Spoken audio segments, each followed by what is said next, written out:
Hello everyone, welcome back to my channel. तो आज हम इस वीडियो में रिप्रोडक्शन के बारे में जानने की कोशिश करेंगे। ये वीडियो कुछ पार्ट्स में डिवाइडेड होंगी। आई होप आप लोग बहुत अच्छे होंगे। तो चलिए स्टार्ट करते हैं। How do organism reproduce. अभी हमने पिछले चैप्टर्स में ये पढ़ा था कि जो लाइफ प्रोसेस होता है वो कैसे हो रहा है प्लांट और एनिमल्स में, कैसे प्लांट और एनिमल्स जिंदा रहते हैं और उनके सारे के सारे ग्रोथ के बारे में समझा था। और तो और उनके बॉडी के जितने भी ऑर्गन्स होते हैं उनका वर्क कैसे होता है, ये सारी चीज़ें हम सारी चीज़ें पिछली चैप्टर्स में समझ चुके हैं। तो अब हम ये देखते हैं कि जो ऑर्गेनिज्म होते हैं वहाँ से दूसरे ऑर्गेनिज्म का प्रोडक्शन कैसे हो रहा है, यानी कि एक ऑर्गेनिज्म से दूसरा ऑर्गेनिज्म कैसे प्रोड्यूस होता है, इसको अच्छे से समझेंगे। अब हम ये भी तो जानते हैं कि जो सारे के सारे लिविंग ऑर्गेनिज्म रहते हैं वो ग्रो होते हैं, फिर उसके बाद वो एक टाइम के साथ वोल्ड होते जाते हैं, फिर उसके बाद उनकी अल्टीमेटली डेथ हो जाती है। इनफैक्ट जो लिविंग ऑर्गेनिज्म रहते हैं वो अर्थ पे एक लिमिटेड पीरियड ऑफ टाइम के लिए ही सरवाइव कर सकते हैं। उसके बाद उनकी जो मतलब कि टाइम पीरियड खत्म होने के बाद उनकी डेथ हो जाती है। इसलिए जो नए ऑर्गेनिज्म होते हैं वो बेसिकली जब मतलब लिमिटेड पीरियड ऑफ टाइम के लिए किसी ऑर्गेनिज्म का जन्म होता है, फिर वो उनकी डेथ हो जाती है, फिर उसके बाद उस डेथ वाले पर्सन की जगह पे उनके ऑफस्प्रिंग मतलब कि प्रोड्यूस होते हैं, या फिर कह लें कि उनके बच्चे प्रोड्यूस होते हैं। जैसे कि जब न्यू ऑर्गेनिज्म का प्रोड्यूस हो रहा है, जो ऑर्गेनिज्म एग्जिस्ट कर रहा है उनसे न्यू ऑर्गेनिज्म का फॉर्मेशन होता है उसी सेम स्पेसीज के, तो इस पूरे प्रोसेस को रिप्रोडक्शन बोला जाता है।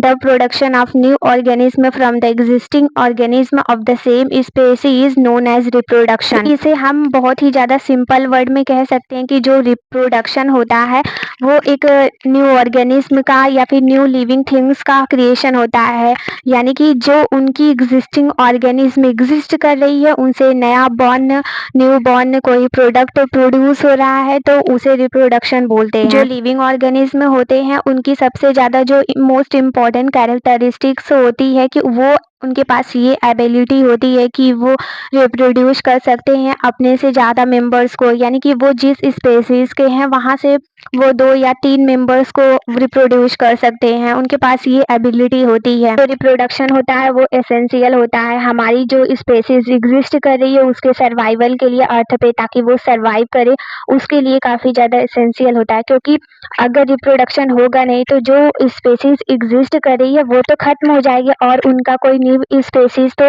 मतलब न्यू बॉर्न प्रोडक्ट तो प्रोड्यूस नहीं उन्होंने किया, उसके बाद तो वो खत्म ही हो जाएगा। इसीलिए जो लिविंग ऑर्गेनिज्म होते हैं वो ज़्यादा से ज़्यादा ऑर्गेनिज्म को प्रोड्यूस करते हैं और ताकि वो लाइफ को मतलब कि मेंटेन कर सके और उनकी जो स्पेसीज होती है अर्थ पे प्रेजेंट है उनको मेंटेनेंस प्रोवाइड कर सके। जो रिप्रोडक्शन का प्रोसेस होता है वो ये इंश्योर करता है कि उस स्पेसीज की जो कंटिन्यूटी है अर्थ पर वो बेसिकली बनी रहे, हमेशा वो कंटिन्यूअस उनकी स्पेसीज एग्जिस्ट करती रहें। जैसे कि अगर ह्यूमन बीइंग हो गया वो रिप्रोड्यूस कर रहा है अपने बेबी को बर्थ दे के, फिर उसके बाद वही जो बेबी होते हैं वो अल्टीमेटली ग्रो होंगे, फिर उसके बाद वो भी एडल्ट होते हैं एंड जब वो एडल्ट होंगे तो वो भी अपना ऑफस्प्रिंग या फिर बेबी को प्रोड्यूस करते हैं और फिर वही सेम प्रोसेस उनके सन डॉटर जो भी होंगे वो भी सेम प्रोसेस ही मतलब कि दोहराएंगे।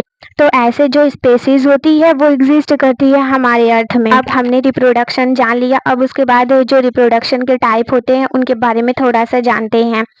तो मतलब कि रिप्रोडक्शन में बहुत सारे वेज होते हैं कि जिसमें जो न्यू ऑर्गेनिज्म प्रोड्यूस होते हैं पेरेंट्स की बॉडी से।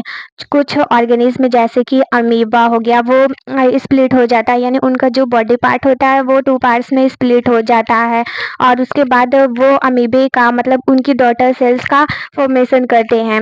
वहीं कुछ ऑर्गेनिज्म ऐसे होते हैं जैसे कि हाइड्रा हो गया, ईस्ट होगा, ये ग्रो करते हैं अपने पेरेंट्स की बॉडी से एक बर्ड लाइक स्ट्रक्चर के फॉर्म में, और तो वहाँ से वो अपना रिप्रोडक्शन कर लेते हैं, यानी बर्ड के फॉर्म में वो उनका फॉर्मेशन होता है। उसके बाद वो अटैच्ड हो जाते हैं उनकी बॉडी से, फिर उसके बाद वो ग्रो करके एक न्यू ऑर्गेनिज्म का फॉर्मेशन कर लेते हैं। इसका मतलब कि सारे के सारे जो स्पेसीज होते हैं उनका अपना वे होता है, वो डिफरेंट डिफरेंट वे से रिप्रोड्यूस करते हैं अपने बेबी को। तो यहाँ पे जो रिप्रोडक्शन होता है मेनली 2 पार्ट्स में डिवाइड किया गया है, असेक्सुअल रिप्रोडक्शन और सेक्सुअल रिप्रोडक्शन को। अब हम कह सकते हैं कि जो लिविंग ऑर्गेनिज्म होते हैं वो बेसिकली 2 मेथड से रिप्रोड्यूस होते हैं। फर्स्ट असेक्सुअल मेथड से और जो सेकंड होता है वो होता है सेक्सुअल मेथड से। अपने फर्स्ट जो पॉइंट है उसको देखते हैं असेक्सुअल रिप्रोडक्शन को। जो असेक्सुअल रिप्रोडक्शन होता है उसमें जो ऑफस्प्रिंग होता है एक सिंगल पेरेंट की बॉडी से प्रोड्यूस होता है। यानी कोई भी जो उनका न्यूबॉर्न प्रोडक्ट प्रोड्यूस हो रहा है तो वो बेसिकली एक सिंगल पेरेंट से प्रोड्यूस होता है। यानी कि जब न्यू ऑर्गेनिज्म का प्रोडक्शन हो रहा है एक सिंगल पेरेंट से, यानी कि without involvement of sex cells, यानी कि जब सेक्स सेल का कोई भी इन्वॉल्वमेंट नहीं रहता है तो उस प्रोसेस को असेक्सुअल रिप्रोडक्शन बोलते हैं। यानी कि उसमें सेक्स सेल या फिर गैमेट जिसे बोलते हैं वो इन्वॉल्व ना रहे, वहीं एक सिंगल पेरेंट की बॉडी हो और तो और उनकी बॉडी जो सिंगल पेरेंट्स की बॉडी होती है वहाँ से असेक्सुअल रिप्रोडक्शन का प्रोसेस होता है। इसे असेक्सुअल रिप्रोडक्शन इसलिए बोला जाता है क्योंकि ये एक मतलब कि क्योंकि ये स्पेशल सेल्स जैसे कि जो सेक्स सेल्स होती हैं या फिर बोले कि गैमेट्स बोलते हैं उनको यूज नहीं करता है अपने रिप्रोडक्शन में। यानी कि अपने लिविंग ऑर्गेनिज्म अपने न्यू बॉर्न ऑर्गेनिज्म को प्रोड्यूस करने के लिए वो किसी भी टाइप के गैमेट का यूज नहीं करता है। बेसिकली जो असेक्सुअल रिप्रोडक्शन होता है वहाँ की जो पेरेंट्स की जो बॉडी होती है वहाँ से मतलब कि ऑर्गेनिज्म सेपरेट हो जाता है और उसके बाद वो न्यू ऑर्गेनिज्म की तरह ग्रो करने लगता है। असेक्सुअल रिप्रोडक्शन के कुछ एग्जांपल है जैसे कि बाइनरी फ्यूजन हो गया, अमीबा में बडिंग हो गया, हाइड्रा में एंड स्पोर फॉर्मेशन हो गया, राइजोपस फंगस में। ये सारे के सारे और भी कई एग्जांपल्स हैं, वो सारे के सारे असेक्सुअल रिप्रोडक्शंस में आते हैं। वैसे तो जो असेक्सुअल रिप्रोडक्शन होता है वो सिंपलेस्ट मेथड होता है रिप्रोडक्शन का। असेक्सुअल रिप्रोडक्शन बेसिकली उन्हीं ऑर्गेनिज्म में होता है जिनकी जो बॉडी का स्ट्रक्चर होता है वो काफ़ी ज़्यादा सिंपल स्ट्रक्चर होता है। जैसे कि कोई सिंपल प्लांट हो गया या फिर कोई सिंपल माइक्रो ऑर्गेनिज्म हो गया जैसे बैक्टीरिया हो गया, ये सारे के सारे लोग असेक्सुअल रिप्रोडक्शन की मेथड से ही अपना रिप्रोडक्शन करते हैं। एक्चुअली में जो असेक्सुअल रिप्रोडक्शन होता है वो यूनिसेलुलर एनिमल्स और प्लांट्स में ही होता है और तो और माइक्रो ऑर्गेनिज्म हो गया जैसे कि बैक्टीरिया हो गया और तो और सिंपल मल्टी सेलुलर एनिमल्स जैसे हाइड्रा, प्लेनेरिया, इन सारे में कुछ कुछ मल्टी सेलुलर प्लांट्स भी होते हैं जैसे कि ब्रायोफाइलम, इन सारे और रोज प्लांट, इन सारे में असेक्सुअल रिप्रोडक्शन का प्रोसेस होता है। अब जो हमारा सेकंड टॉपिक है वो है सेक्सुअल रिप्रोडक्शन, इसको थोड़ा सा समझते हैं। अब जो सेक्सुअल रिप्रोडक्शन होता है वहाँ पे जो ऑफस्प्रिंग होता है वो बेसिकली 2 पेरेंट्स की बॉडी से ही प्रोड्यूस होता है। यानी कि उसमें 2 पेरेंट्स की बॉडी का इन्वॉल्वमेंट होता है, यानी जो मेल बॉडी होगी और जो फीमेल बॉडी होगी इन दोनों पेरेंट्स का इन्वॉल्वमेंट होता है। यानी जो मेल पेरेंट्स होते हैं उनके पास मेल गैमेट प्रेजेंट होता है, वहीं जो फीमेल पेरेंट्स होते हैं उनके पास फीमेल गैमेट प्रेजेंट होता है। The production of new organism from 2 parents by making use of their sex cells over gamete is called sexual reproduction.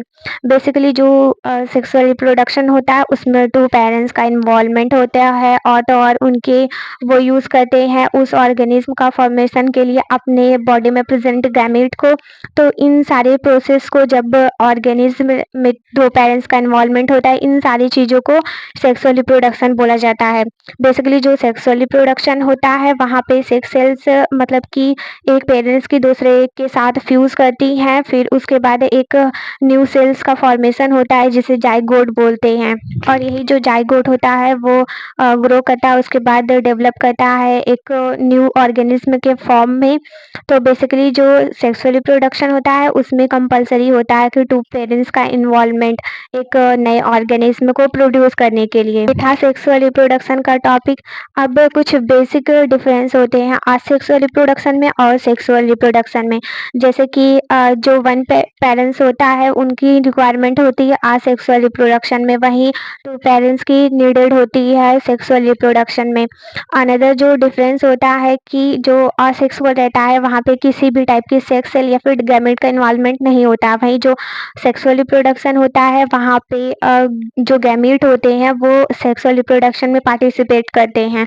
अब हम असेक्सुअल रिप्रोडक्शन को पहले डिटेल में कवर करते हैं, उसके बाद उस सारे सारे टॉपिक को देखेंगे। असेक्सुअल रिप्रोडक्शन, जो बेसिकली असेक्सुअल रिप्रोडक्शन होता है उसमें जो पेरेंट्स की बॉडी होती है वो बेसिकली रेपेटिक सिंबॉयोटिक सेल डिवीजन करती है, फिर उसके बाद वो 2 या फिर उससे भी ज़्यादा ऑर्गेनिज्म का फॉर्मेशन करती है उसी सेम स्पेसीज के। सेक्सुअल रिप्रोडक्शन होता है वो बेसिकली 3 डिफरेंट मेथड में होता है, जैसे कि फ्यूजन हो गया, budding, spore formation, regeneration, fragmentation और वेजिटेटिव प्रोपगेशन। हम इसको पूरे डिटेल में एक-एक वीडियो में कवर करेंगे। तो इसके बाद जो नेक्स्ट वीडियो होगी वहाँ पे हम फ्यूजन के बारे में बात करेंगे। Thank you everyone.